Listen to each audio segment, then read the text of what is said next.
Comment lire au moins un livre par semaine? Bonjour, je suis Jérémy Galen, psychologue clinicien et cofondateur de Instalib.fr, le site qui vous aide dans votre optimisation, voire votre installation en libéral. Aujourd'hui, une petite vidéo un petit peu facile puisque c'est pour vous aider à apprendre comment lire au moins un livre par semaine.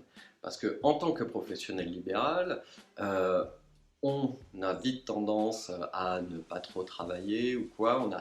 On pourrait avoir tendance à voir nos patients et puis rentrer à la maison et puis voilà. Et puis quand on travaille en institution, on a souvent beaucoup de discussions avec les autres qui remettent en question, qui nous aiguillent sur certaines choses, qui mettre la puce à l'oreille sur d'autres. Quand on est en libéral tout seul, c'est très difficile de savoir où on en est de nos connaissances et donc la formation continue est très très importante. C'est pourquoi chez Instalib, on encourage toujours nos élèves à continuer à se former perpétuellement dans leur domaine pour être toujours de meilleurs professionnels, toujours pouvoir apporter ce qu'il y a de mieux pour leurs patients, être le plus efficace possible. Et pour ça, eh bien, la lecture est un outil déjà qui est peu cher, qui est assez pratique et qui est celui qui fait, on va dire, l'unanimité dans n'importe quel domaine. C'est lire un livre permet d'apprendre beaucoup plus de choses que lire un article simplement sur internet ou quoi.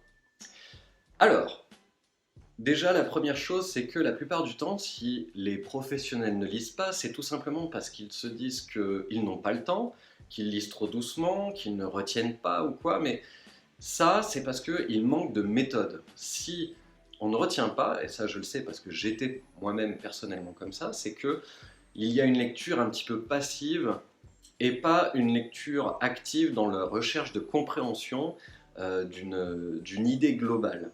À partir du moment où on se concentre sur comprendre une idée globale que transmet un livre, ou plus spécifiquement un auteur, il est très intéressant de voir que finalement, on intègre beaucoup plus les choses, et de même, lire un livre en entier, pardon, est souvent quelque chose qui peut noyer les pensées ou quoi.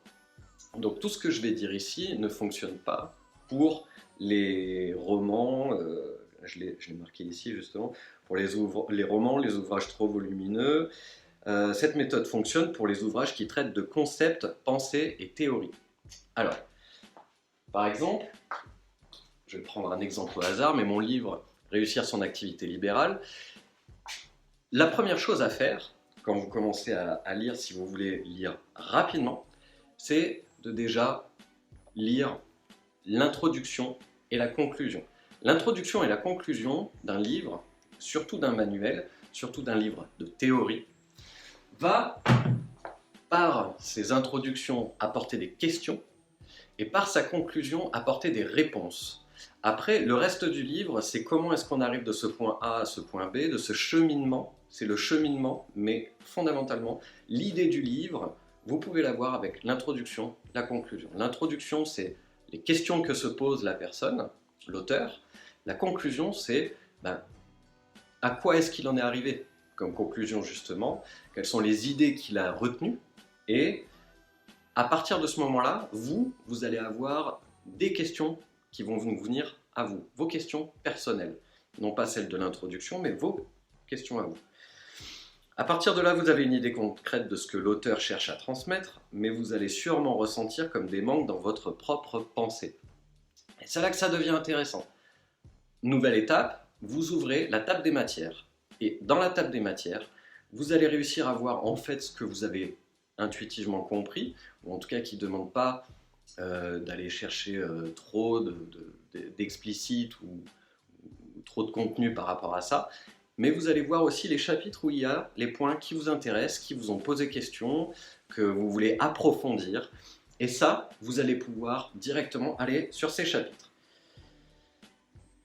Dans chaque chapitre, à présent, vous allez pouvoir lire l'introduction et la conclusion de chaque chapitre. Et là, c'est exactement la même chose que ce qu'on disait tout à l'heure, c'est que l'introduction va vous aiguiller sur les questions premières de l'auteur, sur le cheminement qu'il va vouloir suivre, et la conclusion va vous dire qu'est-ce qu'il a sélectionné.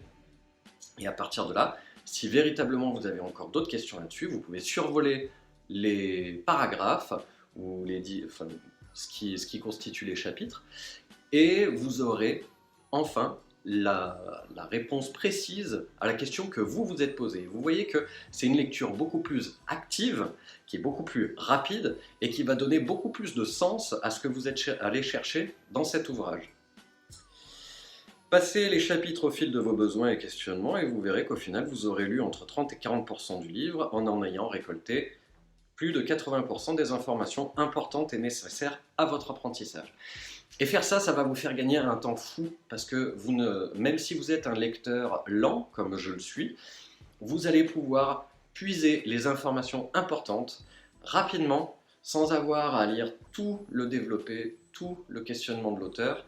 Et ça, vu que c'est une lecture active, ça vous fait gagner énormément de temps. Et mieux que ça, vu que vous avez bien compris et que ça a répondu à vos propres questionnements, vous allez largement plus vous en rappeler dans le futur.